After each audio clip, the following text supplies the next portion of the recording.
So we are now officially in 2024. Of course, Happy New Year, guys.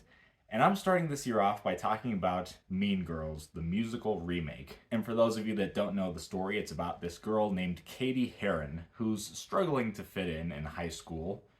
And she eventually runs into a clique of girls known as the Plastics, led by the meanest of all of them, Regina George.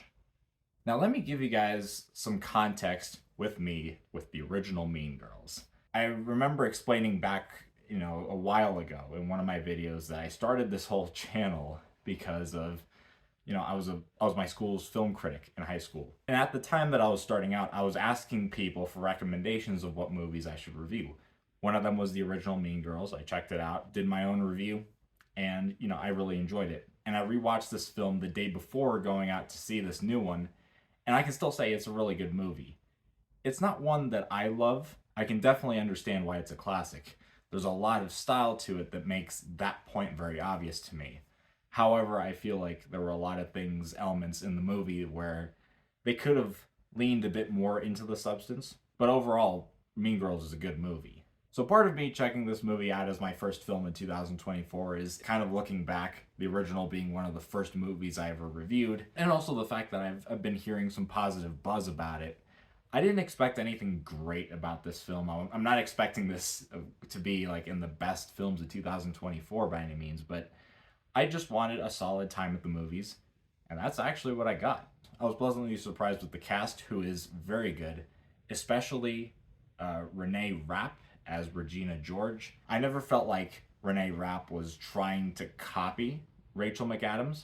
I felt like she stayed in her own lane, and she still felt like the character while doing her own thing. I don't think I've seen this actress anywhere else, but I'm intrigued to see where else she goes in her career. But also then you get Karen in this movie, played by an actress whose name I'm not going to try to pronounce. I'm just going to put it here on the screen. Again, doing something a bit different than what Amanda Seyfried did with the character. But this time I felt it was a performance that accentuated the stupidity of the character more, in a very over-the-top fashion that I feel like a lot of critics would call overplaying. But I felt like that over-the-top aspect, it fit with that character. And I really enjoyed it. But I gotta say, out of the cast, the thing that surprised me the most out of this film is Tina Fey. And she's playing the same character that she played 20 years ago. It still works. It doesn't feel like this character has really aged or this character has just become irrelevant. It really feels like they copy and pasted this character, that energy from 2004 here in the present. Really, that can be said about the whole movie, which the screenplay is written by Tina Fey. I could just tell her love for the material. Just her keeping a lot of things similar. Doing a few new things, but not creating something that a lot of remakes where it feels like it's maybe a bit disrespectful of the original material. Of course, with this being a musical, you gotta talk about the numbers, you gotta talk about the songs.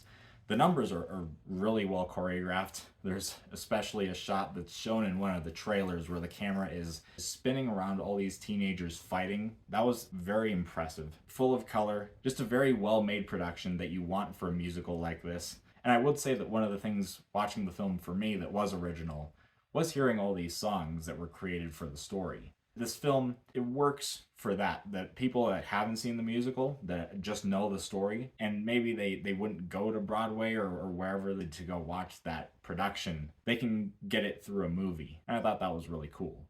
I really like the songs. Again, it's probably not something I can give this movie marks for, because they probably already existed, at least most of them. But I definitely appreciated the novelty of seeing a musical edge of Mean Girls.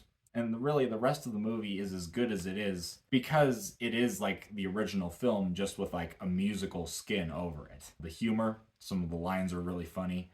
The plot is really fun. That does go into like my main issue of the film, though. It's like a good cover of a song that you've already heard, and that maybe did it a bit better than this new version. That's kind of unfortunate because whenever you have a remake, that's a great opportunity to try new things. Like one of the examples that popped into my head when I was thinking about this was Scream 2022. And of course, some of you guys are going to say, oh, that was a requel, it's not a full remake, whatever. They were basically recreating, making a new story of Scream, new characters, everything. Yeah, it was a remake. So what I'm going to say here applies there. But that film went in a completely different direction while still feeling like its IP. In this film, it just went beat by beat, line by line. And honestly, this film, it really is a copy and paste. And I would have liked more risk there. And I thought about this coming back from the theater, that if this movie were to be a character, it would be Regina's mom. The subtext of that character being this person who's already left high school, considered the best years of your life. Has already left that, is in adulthood, but they're trying to pretend like they still belong to that one period of their life. They're still a fun character, and this movie is still fun. But in certain ways, I feel like it's pretending to have the same energies as the 2004 version. Like, don't get me wrong, they changed things here and there. Like, there are some lines that are changed and stuff, and the fact that social media is incorporated into this. But besides that, for me, it just became watching Mean Girls again. Just the fact that it's different people, it has music in it. And over time, that started to wear a bit thin. As far as those lines that they changed, there are some good lines that they took out that I understand why they would take out, because maybe they're not so appropriate nowadays. But I don't feel like that really serves the film too well, because one of the things that I liked about Mean Girls is that it did kind of have that mean edge. It did have those moments that were a bit rougher. And this film, it feels like it takes those moments and sands them a bit to kind of smooth it out for a modern audience. Overall, if you're a fan of Mean Girls, I definitely recommend that you check this film out. If you're a fan of musicals, I don't think you would be disappointed in this film. I'm going to give Mean Girls 2024 a B-. I am working on other content at the moment, particularly my best films of 2023, as well as my most anticipated films of 2024. If you guys are interested in any of those videos, make sure to stick around for those. If you guys haven't subscribed, make sure to subscribe. Hit the like button if you enjoyed this content. Make sure to comment down below. Have you seen this new version of Mean Girls? What did you think about it? And as always, guys, I'll catch you next time.